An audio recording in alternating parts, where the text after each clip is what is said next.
23 सितंबर को एक बच्चे की हत्या होती है। इस हत्या के मामले में पुलिस 5 आरोपियों को गिरफ्तार करती है। खुलासा किया जाता है, इसके बाद इन आरोपियों को सजा भी होती है। लेकिन अब इस पूरे मामले में एक बड़ा खुलासा हुआ, एक ऐसा खुलासा जिसने पुलिस की पुरानी जांच को और नए खुलासे ने सब कुछ बदल कर रख दिया। यानी कि इस पूरे केस की तस्वीर को ही पलट कर रख दिया। पूरा मामला क्या है? उत्तर प्रदेश के एक छोटे से शहर से हुआ ये मामला, जिसने न सिर्फ पुलिस विभाग को झकझोर के रखा है बल्कि मानवीयता पर भी सवाल उठाए हैं। इसी मामले पर बात करेंगे। मेरे साथ मेरे वरिष्ठ सहयोगी वरुण कुमार हैं। वरुण जी, आपका बहुत बहुत स्वागत है। मैं चाहूंगी इस मामले के बारे में आप विस्तार से दर्शकों को बताएं। जी, देखिए, आज हम लोग बात करेंगे हाथरस वाले प्रकरण की। हाथरस में 23 सितंबर का दिन था और एक मासूम बच्चा कृतार्थ, जिसकी उम्र करीब 11 साल थी,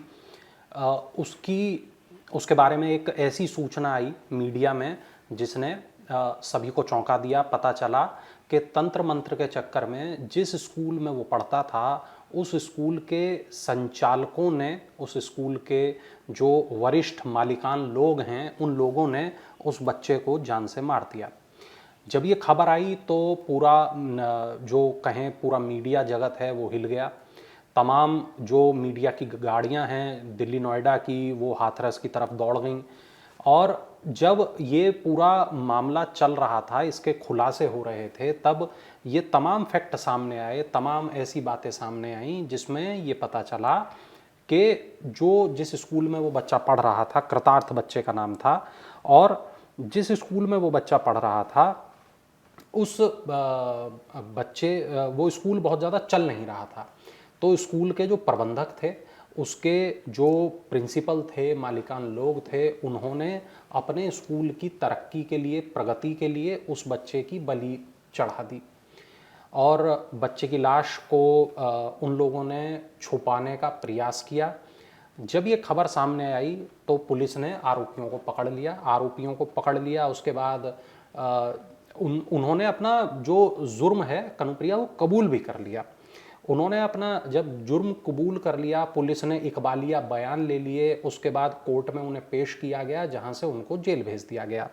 अभी ये लोग जेल के भीतर बंद हैं। अब जो नया खुलासा हुआ है वो खुलासा बहुत ज़्यादा हैरान करने वाला है। पता ये चला है कि जो लोग हत्या के मामले में जेल में बंद हैं, उन्होंने हत्या की ही नहीं है। यानी वो इनोसेंट है। जी, हत्या के मामले में, केवल हत्या के मामले में। लेकिन ये खुलासा लाश कैसे? छुपाने के मामले में, लाश को वहां से हटाने के मामले में, सबूतों को मिटाने के मामले में वो अभी भी आरोपी हैं। तो आरोपी कौन है? बिल्कुल, देखिए, ये एक बहुत बड़ा सवाल है। पुलिस ने जब जांच की और जब पुलिस जांच कर रही थी, क्योंकि ये केस ऐसा नहीं था कि इसकी जांच वहां पर तत्काल बंद कर दी गई थी, इसकी जांच हो रही थी, विवेचक इसमें बदले गए। तो नए जो विवेचक कहते हैं उस शख्स को जो विवेचना कर रहा होता है, जो जांच पड़ताल कर रहा होता है। तो पुलिस का वो अधिकारी जो जांच पड़ताल कर रहा था, उसे अपनी जांच में कुछ ऐसी बातें पता चली, कुछ ऐसे फैक्ट पता चले जो ये बताते थे कि इस हत्या के पीछे कोई और उसमें बड़ा शामिल नहीं है और ये किसी बच्चे ने ही इस कत्ल को अंजाम दिया है। ऐसा इसलिए हुआ क्योंकि जब विवेचक बात करते थे बच्चों से, तो बच्चे ये बताते थे कि एक बच्चा ऐसा है जो ये कहता है कि अच्छा, अगर कोई मर जाए तो कितने दिन की छुट्टी होती है, अगर हम किसी को मार दें और पता ना चले तो कितने दिन की छुट्टी होती है। ऐसे कुछ बयान हैं हमारे पास। आज हाथरस में जो अमर उजाला के रिपोर्टर हैं, उनसे मेरी बातचीत हुई। उन्होंने मेरे को कुछ बयान भी भेजे। चूंकि मासूम बच्चों के बयान हैं, स्क्रीन पर हम दिखा नहीं सकते तो हम नहीं दिखा रहे, लेकिन वो बयानों में उन मासूम बच्चों ने इस बात को कहा, एक बच्चा जो इस बात को लगातार कहता था कि अगर कोई मर जाए तो कितने दिन की छुट्टी होगी। इस आधार पे उस बच्चे से जब पूछताछ की गई तो उस बच्चे ने इस बात को कबूल लिया कि छुट्टी हो जाए स्कूल की, इसलिए मैंने कृतार्थ को जान से मार दिया। यानी हत्यारा बच्चा निकला। बिल्कुल। और ये जब बात पता चली तो एकदम हड़कंप मच गया और ये स्थिति बन गई कि भाई ये तो पुलिस की जो पूरी जांच है ये पूरी जांच ही पलट गई, ये जो पूरा केस है वो पूरा केस ही पलट गया। तो ये एक बहुत ज़्यादा पेचीदा, बहुत ज़्यादा हैरान करने वाला और बहुत ज़्यादा सोचने वाला विषय है। इसमें कई चीज़ें हैं। देखिए, एक 11-12 साल के बच्चे ने एक दूसरे 11 साल के बच्चे का मर्डर कर दिया, पहली बात। दूसरी बात इसके अंदर में यह है, वो जो स्कूल है, जिस स्कूल की हम बात कर रहे हैं, वो स्कूल उस तरीके का स्कूल है जहाँ पे बच्चे रहते भी थे, जहाँ पे बच्चे पढ़ते भी थे। तो वो एक हॉस्टल नुमा स्कूल है। उसको 5th क्लास तक की अनुमति थी, लेकिन उसने 10th तक वो वहाँ बच्चों को रख के पढ़ा रहा था। पर एक सवाल है मेरे जहन में वरुण जी, कि किस तरह से जब ये हत्या को एक बच्चे ने किया था, अंजाम दिया था, तो आखिर क्यों उस स्कूल के मालिकों ने उसे अपने क्यों अपने सर पर लिया? देखिए, जो हमारी बातचीत हुई है, जो हमारे पास में रिपोर्ट्स हैं, देखिए रिपोर्ट ये बताती है पुलिस की सख्ती से बचने के लिए जुर्म इकबाल का बयान दिया था। आज अमर उजाला का जो हाथरस एडिशन है उसमें ये खबर बड़ी प्रमुखता से छपी हुई है और इस खबर में ये बात साफ लिखी है। जो स्कूल के प्रबंधक दिनेश बघेल हैं, उन्होंने ये बताया कि पूर्व विवेचक को उन्होंने गलत बयान दिया था, यानी कि जो पुराने जांच पड़ताल करने वाले पुलिस अधिकारी थे उनको उन्होंने झूठ बोला था, क्योंकि उस समय वो डरे हुए थे और उनको ये डर था कि पुलिस मेरे साथ मारपीट करेगी और पुलिस जो है मेरे से ये बयान जबरन लेगी, तो इसलिए उन्होंने खुद से ही इस बात को कह दिया था। प्रबंधक ने अपने बयान में ये भी कहा कि उनसे इस बात को कहा गया था कि पुलिस की सख्ती से बचने के लिए घटना का इकबाल कर लो तो पुलिस तुमसे बहुत कड़ाई से पूछताछ नहीं करेगी, तुम्हें रिमांड में नहीं लेगी और तुम्हें जेल भेज दिया जाएगा। तो हम जो 5 लोग इसमें आरोपी थे, हम सभी ने इसमें चर्चा की और हमने इस घटना को स्वीकार कर लिया।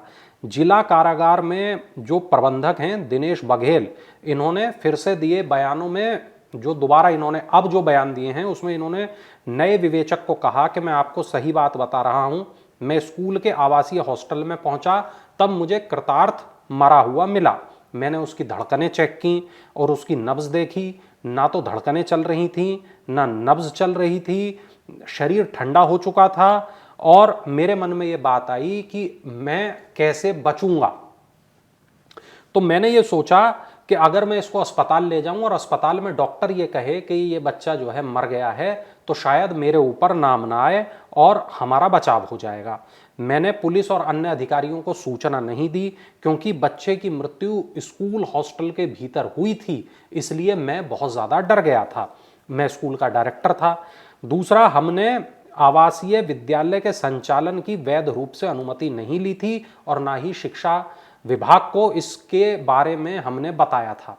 स्कूल 5वीं तक था, इसको 10वीं तक इन्होंने हॉस्टल बना रखा था, इसको चला रहे थे, तो यहाँ पे इनके फंसने के पूरे पूरे चांस थे, इसलिए वो डरा हुआ था। प्रबंधक दिनेश बघेल ने अपने बयान में ये भी कहा कि मैंने स्कूल के अन्य लोगों के साथ अपने पिता जसोदन सिंह, प्रिंसिपल लक्ष्मण सिंह, अध्यापक रामप्रकाश सोलंकी और वीरपाल, इनके साथ मैंने बैठा, मैंने बचाव के उपाय सोचे और ये भी सोचा कि अगर हम कृतार्थ के परिवार वालों को बता देंगे कि उसकी मौत बुखार से हो गई तो ठीक रहेगा। हम परिजनों को ये दिखाएंगे कि हमने इलाज कराने का प्रयास किया, फिर वो लोग मान जाएंगे और वो अपने बच्चे की लाश को ले जाएंगे। लेकिन ऐसा हुआ नहीं।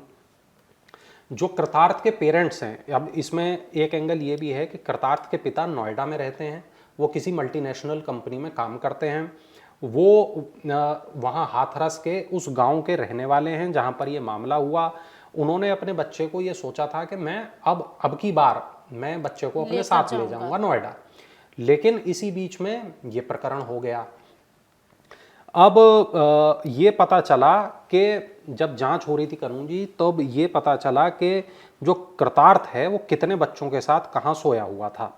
अब इस स्थिति को स्पष्ट करने के लिए इसकी पूरी विवेचना की गई, पूरा मौका मुआयना किया गया और पुरानी फाइलें खंगाली गईं, तमाम धाराएं देखी गईं, उस वक्त के बयान सुने गए, उस वक्त की तस्वीरें देखी गईं और जब ये पूरी चीज़ें हो रही थी तब ये देखा गया कि इस पूरी स्थिति में ये जो दिनेश बघेल और इसके साथ के ये जो 4 लोग हैं, इनका इन्वॉल्वमेंट न के बराबर दिखाई दे रहा। हाँ, 302 की धाराएं तो इनके ऊपर से हटा दी गई, लेकिन इनके ऊपर अभी भी सबूतों के साथ छेड़छाड़ की धारा बरकरार है। और जो स्कूलों की जांच का ये जो मामला है, जैसा उन्होंने गलत तरीके से वो स्कूल को संचालित कर रहे थे, वो मामले इनके ऊपर बरकरार हैं।